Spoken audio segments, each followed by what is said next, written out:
দয়া করে পুরো ভিডিও না দেখার আগ পর্যন্ত কেউ বাজে কমেন্ট করবেন না।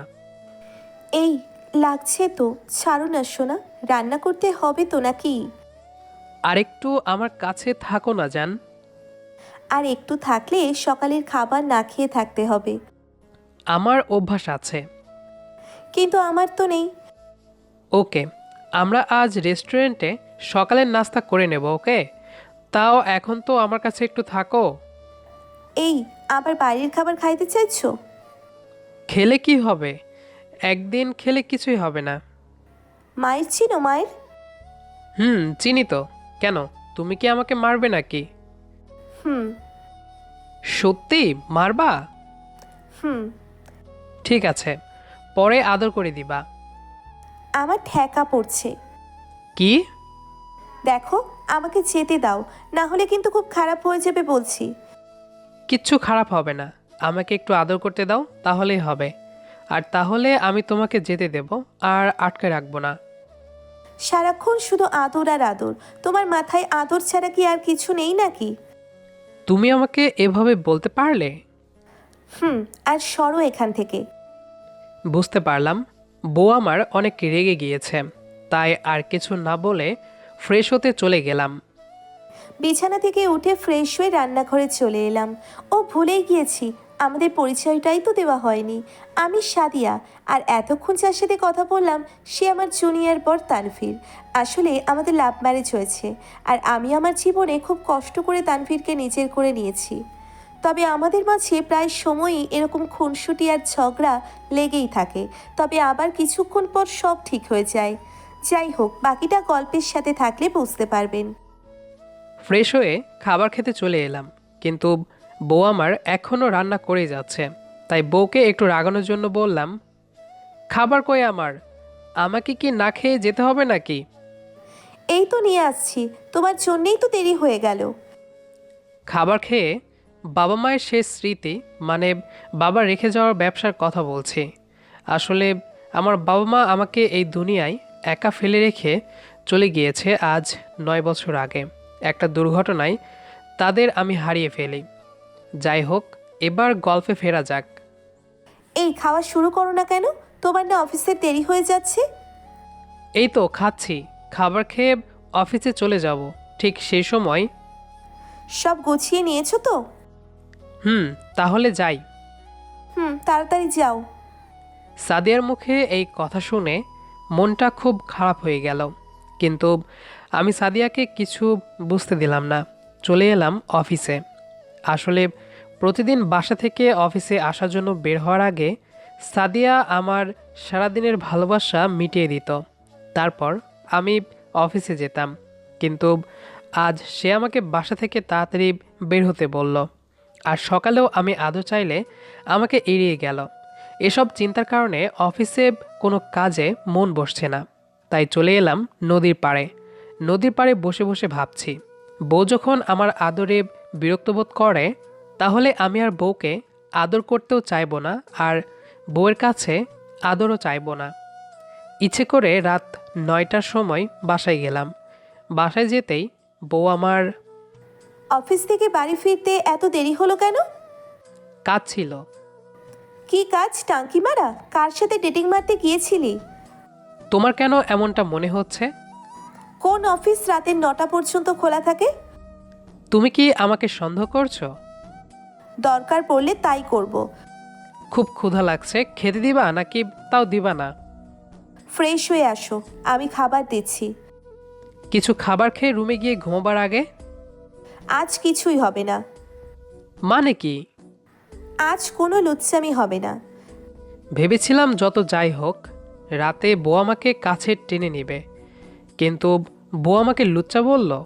কষ্টটাকে আর চেপে রাখতে পারলাম না। তবুও খুব কষ্টে দু চোখের পাতা এক করে ঘুমিয়ে পড়লাম। আজ পিচ্ছি বরটার কি হলো? আমি যা বললাম তাই শুনলো। প্রতিদিন না করা সত্ত্বেও জোর করে আদায় করে নিত। কিন্তু আজ কি হলো? কিছুই করলো না। এত ভালো হয়ে গেল কি করে? আমি তাকিয়ে দেখি ঘুমিয়ে গেছে। কিন্তু আমাকে জড়িয়ে না ধরে তো ঘুমায় না কখনো। হয়তো অনেক ক্লান্ত, তাই আমি আর কিছু না চিন্তা করে ওকে জড়িয়ে ধরে ঘুমিয়ে পড়লাম। সকালে ঘুম থেকে উঠে দেখি সাদিয়া আমাকে জড়িয়ে ধরে ঘুমিয়ে আছে। আমি ওকে সরিয়ে বাথরুমে ফ্রেশ হতে চলে এলাম। আর অন্যদিকে সাদিয়া ঘুম থেকে উঠেই আজ কি হলো? পাখিটা একটুও দুষ্টুমিও তো করতে চাইলো না। যাই হোক, পাখিটার দুষ্টুমিগুলো আমি কি মিস করতেছি নাকি? আমি তো চাই ও একটু কম দুষ্টুমি করুক। এসব ভাবতে ভাবতে ফ্রেশ হয়ে রান্নাঘরে চলে গেলাম। আমি ফ্রেশ হয়ে রেডি হয়ে অফিসে যাব। ঠিক সেই সময় আমি না খেয়ে অফিসে যেতে দিব না। আমি বাইরে খেয়ে নিব। কথাটা বলতেই সাদিয়া রেগে বলতে লাগলো। আচ্ছা, এইদিকে আয় বলছি। আমি ওর রাগী মুখটা দেখে একটু ভয় পেয়ে তাড়াতাড়ি বাসা ত্যাগ করার জন্য বললাম, আমার সময় নেই, দেরি হয়ে যাচ্ছে। কিন্তু তুই এত সকালে অফিসে গিয়ে কি করবি? পুরাতন কিছু ফাইলে হিসাবের অনেক গরমিল হয়েছে, তা ঠিক করতে হবে রাত 9টার ভিতরে। আজ কাজের হিসাব নিতে আসবে, তাই তাড়াতাড়ি যেতে হবে। ঠিক আছে, কিন্তু এইদিকে আয়। আমি সাদিয়ার কাছে যেতেই সাদিয়া আমার ঠোঁট দুটোকে নিজের দখল করে নিতে চাইলে আমি নিজেকে সরিয়ে বললাম, তুই দূরে সরে গেলি কেন? এখন না, আমার দেরি হয়ে যাচ্ছে। আমাকে আর কোনো কথা বলার সুযোগ না দিয়ে অফিসে চলে গেল। আচ্ছা, ও কি আমাকে ছেড়ে অন্য কারোর সাথে অ্যাফেয়ারে জড়িয়ে পড়তেছে না তো? না না, আমি এগুলো কি ভাবছি? আমাদের মাঝে এসব হতেই পারে না। কারণ আমি ওকে আর ও আমাকে, আমরা দুজন দুজনকে খুব ভালোবাসি। তাই আমাদের মাঝে অন্য কেউ আসতেই পারবে না। আমি বাইরে একটা রেস্টুরেন্টে থেকে কিছু খেয়ে অফিসে চলে এলাম। অফিসে আপন মনে সিগারেট খাচ্ছি। আজ কিছু না খেয়ে অফিসে চলে গেল, তাই আর দেরি না করে টিফিন বানিয়ে অফিসে চলে এলাম। ল্যাপটপে কাজ করছি, ঠিক সেই সময় সাদিয়া আমার কেবিনে ঢুকে, এইগুলো কি? এই যা, আমি তো সিগারেটের প্যাকেটটা সরিয়ে রাখতে ভুলেই গিয়েছিলাম। সিগারেট খাইছিস কেন? এমনি। আর তুমি এখানে কি করো? তোর জন্য টিফিন বানিয়ে নিয়ে এসেছিলাম। আমি রেস্টুরেন্টে খেয়েছি, তুমি এগুলো নিয়ে বাসায় চলে যাও। বাসায় খাওয়ার সময় তোর হাতে ছিল না, কিন্তু রেস্টুরেন্টে খাওয়ার সময় ঠিকই ছিল। দেখো, এখন এসব ভালো লাগছে না। ভালো তো লাগবেই না। আমি এখন পুরাতন হয়ে গেছি না, আমাকে আর ভালো লাগবেই না। এখন বাইরের মেয়েদের ভালো লাগবে শুধু। তুমি এসব কি বলছো জাতা? আর উল্টাপাল্টা ভাববে না কখনো, বলে দিচ্ছি। আমি যা ভাবছি সব ঠিক ভাবছি। বল, আমাকে রেখে তুই কার সাথে রেস্টুরেন্টে খাবার খাইতে গিয়েছিলি? দেখো, আমি চাই না অফিসে কোনো সিন ক্রিয়েট করতে। তুমি যা ভাবছো তা কিছুই হয়নি। সব পুরুষই এক স্বভাবের। আসলে পুরুষ জাতিটাই একটা লুচ্চা জাতি। ঘরে বউ রেখে, ছি ছি ছি, তুই না আমাকে ভালোবাসতি? মাথাটা নষ্ট করে দিও না তো। তুই আমার জীবনটা নষ্ট করে দিচ্ছিস কেন? আমি তোমার জীবন নষ্ট করে দিয়েছি? ঠিক, আমি তোমার জীবনটা নষ্ট করে দিয়েছি। তাহলে এখন কি করলে তোমার জীবনটা আবার সুন্দরময় হয়ে উঠবে? এখন তো বলবি, এখন তো আমাকে ছেড়ে চলে যেতে চাইবি, আমাকে ডিভোর্স দিতে চাইবি। তাতে যদি আপনার জীবনটা অনেক সুন্দরময় হয়, তাহলে তাই হবে। আমি আর তোর মুখ দেখতে চাই না, চলে যা আমার চোখের সামনে থেকে। ও, এটা তো আবার তোর অফিস, আমি চলে যাচ্ছি। এখন তো চলে যাবেই। চলে যাবে যখন, তখন কেন এই অভাগা জীবনে এসেছিলে? আসলে আপনার আর দোষ দিয়ে কী হবে? আমার জীবনটাই এরকম, কেউ আমার কাছে থাকতে পারে না। সবাই শুধু আমাকে একা ফেলে চলে যেতে চায়। আমার অগোছালো জীবনে কেন যে এসেছিলে? আমার জীবনের একমাত্র আলোটা আজ নিভে গেল। সে বুঝিয়ে দিয়ে গেছে সে আমাকে কোনোদিন ভালোবাসেনি। কেন ও এমন করলো আমার সাথে? আমি আর এই বাড়িতে থাকবো না, এক্ষুনি চলে যাব। এই একা জীবন আর রাখবো না, ঠিক করে নিলাম, সুসাইড করব। কিন্তু ক্ষণে ক্ষণে শুধু সাদিয়ার চেহারাটা ভেসে উঠছে, তাই ভাবলাম মরার আগে একটিবার তার চেহারাটা দেখব। তাই চলে এলাম বাসায়। বাসা থেকে বেরিয়ে যাব ঠিক সেই সময়। চলে যাচ্ছ তো যাও, আমি আজ আর আটকাবো না। তবে জেনে রেখো, তোমার জীবনে এক অভাগা ছিল যে কোনোদিন কাউকে ঠকায়নি আর ঠকাতে পারি না। বিশ্বাস করে কেউ ঠকেনি। আর অবিশ্বাসের কথাটা না হয় আজ আর নাই বলি। বিশ্বাসঘাতকের কাছ থেকে আমার আর কিছুই শোনার নেই বলেই বাড়ি থেকে বেরিয়ে পড়লাম। সুইসাইড করার আগে একটা চিঠি লিখলাম।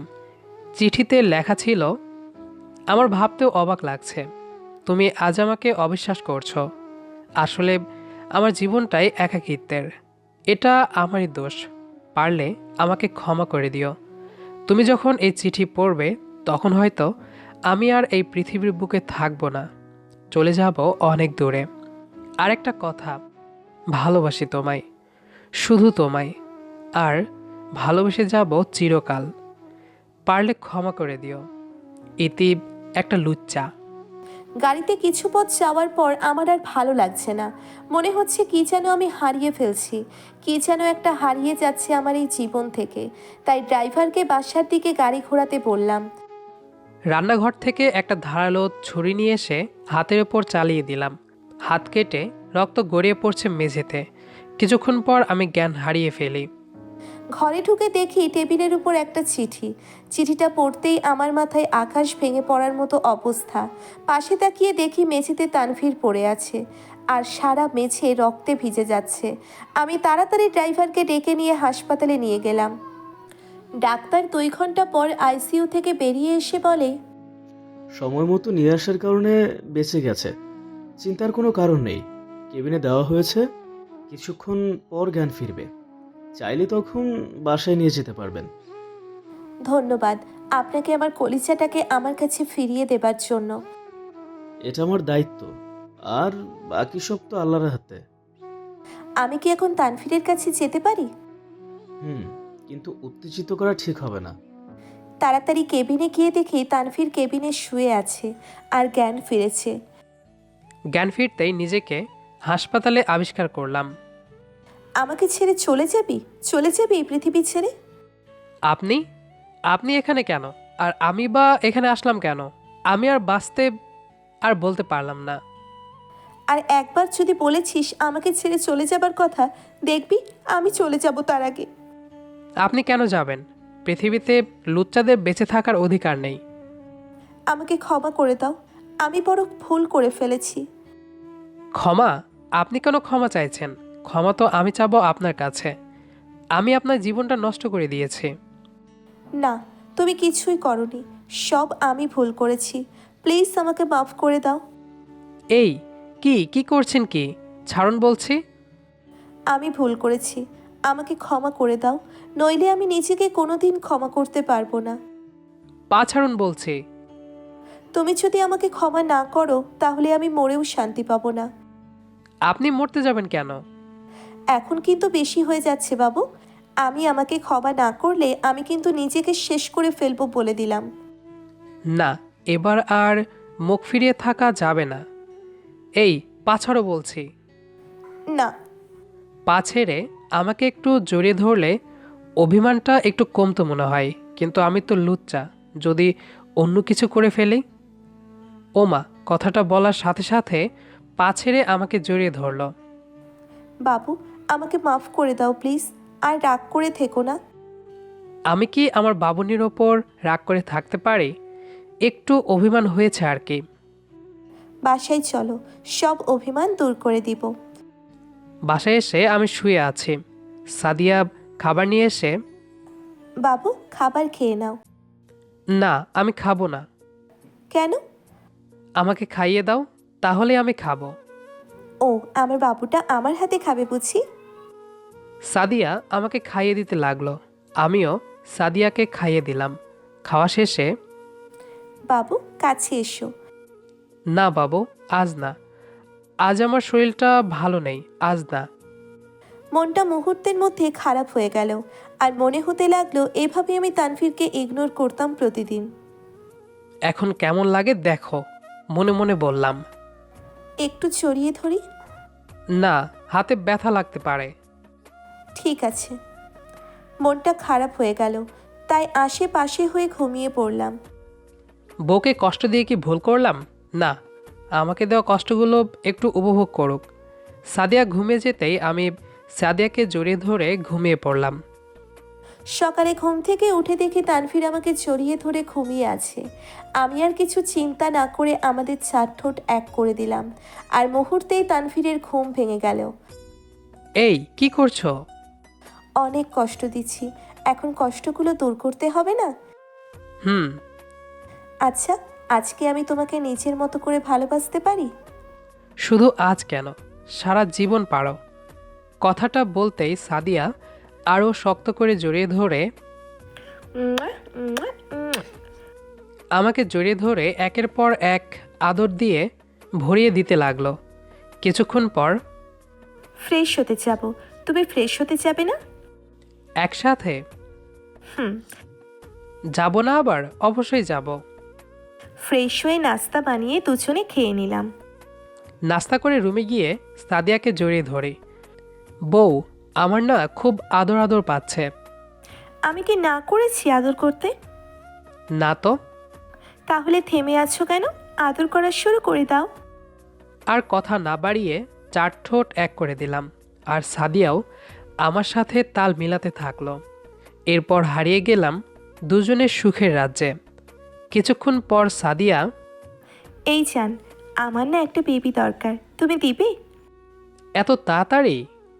হুম। তাহলে তো আমাকে অনেক কষ্ট করতে হবে দেখছি। তাহলে আজ থেকেই শুরু করে দাও। তাই করতে হবে দেখছি। তাহলে শুরু হয়ে যাক। আবার? হুম। ঠিক আছে, তবে আপনারা এখন যেতে পারেন।